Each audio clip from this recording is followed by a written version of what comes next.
әсіресе ағзасы әлсіреген болса. Айгерім саусақтарын қысып алды, ал кейін ол мені кінәлі.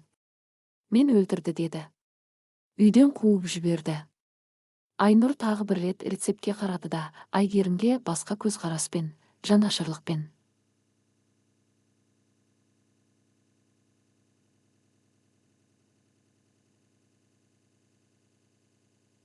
Нықтырды бар. Бұл біздің емхана.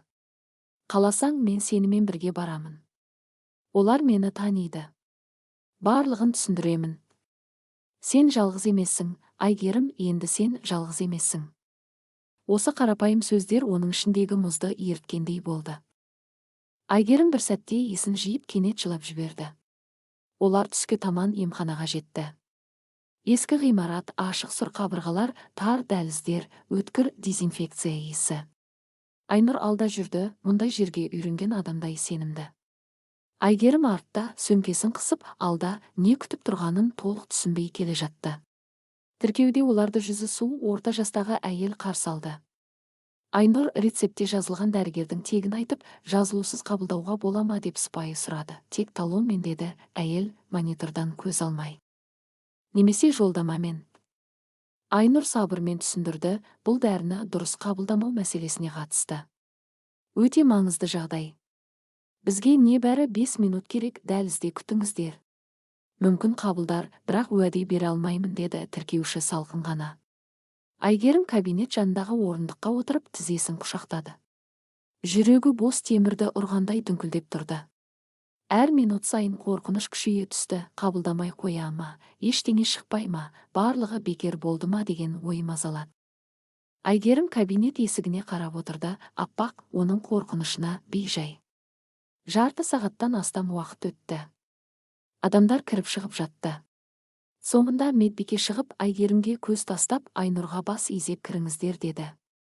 Дәрігер шамамен 50 жастағы әйел екен, жүзі шаршаңқы, даусы сабырлы.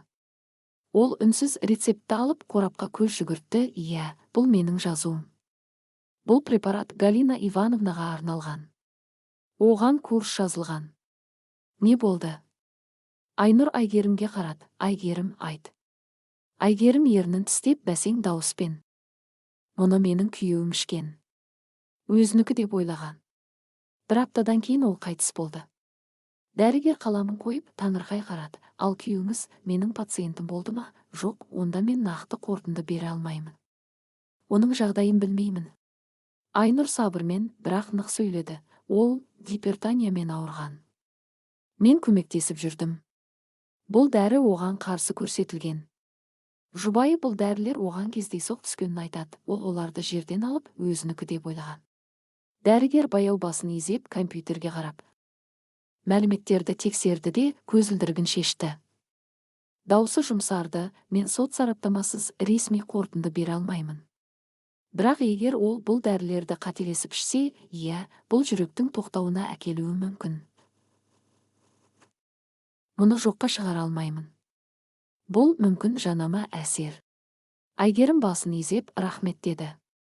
Дәрігер аз үнсіз қалып, кешіріңіз, кейде жақын адамдар өздері байқамай орны толмас зиян келтіреді деді. Айгерім дәлізге шықты. Жеңілдеп қалғандай болды.